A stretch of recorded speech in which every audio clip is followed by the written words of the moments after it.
வணக்கம். Prince gas Periyar colony Tiruppur. பார்த்துட்டு இருக்கிறது பார்த்தீங்கன்னா மாருதி ஜென்னுங்க.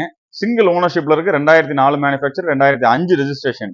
வண்டியில் பார்த்தீங்கன்னா AC power steering, front and power window வருங்க. ஒரிஜினாலிட்டி ஒரிஜினல் பெயிண்ட்ல இருக்குங்க. டயர்ஸ் ஃப்ரண்ட் அண்ட் 60-70% இருக்கும். அந்த மாருதி ஏபிடி அந்த ஒரிஜினல் ஸ்டிக்கர் அப்படியே இருக்குங்க. எந்த கண்ணாடி எந்த எதுவுமே மாத்தல. ஒரிஜினாலிட்டி அப்படியே இருக்குங்க. வண்டி எடுத்து எந்த செலவும் பண்ண வேண்டியதில்லை. ஏசி கூலிங் நல்லா இருக்கு. பவர் ஸ்டேரிங் ஒர்க்கிங்ல இருக்கு.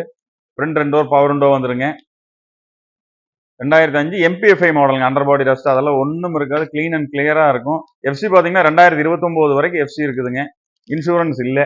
60,000 கிலோமீட்டர் ஓடி இருக்கு. கம்பெனியில் மெயின்டைன் பண்ணல, வெளியே தான் மெயின்டைன் பண்ணிக்கிறாங்க. ஆனால் ஜென்யூன் கிலோமீட்டர் ரொம்ப தெளிவாக இருக்கும் வண்டி. ஒரிஜினாலிட்டியோட ஜென் வேணுங்கிறவங்க தாராளமாக இந்த வண்டி ப்ரிஃபர் பண்ணலாம். வண்டியோட வந்து சீட் கவர்ஸ் தான் இருக்குங்க. சமீபத்தில் கிளச்சு சஸ்பென்ஷன் எல்லாமே ஒரு 10-15,000 ரூபாய் செலவு பண்ணியிருக்காங்க. ரொம்ப தெளிவாக இருக்கும். சிங்கிள் ஓனர், ஒரு கைப்பட ஓடுன ஜென். இந்த வண்டிக்கு நம்ம கோட் பண்ண பிரைஸ் பாத்தீங்கன்னா 1,95,000 ரூபாய், 1.95. இது பிக்சட் பிரைஸ் கிடையாது, நெகோஷியபிள் தான். விசிட் பண்ணுங்க பிரின்ஸ் காஸ் பெரியார்காலனி திருப்பூர்.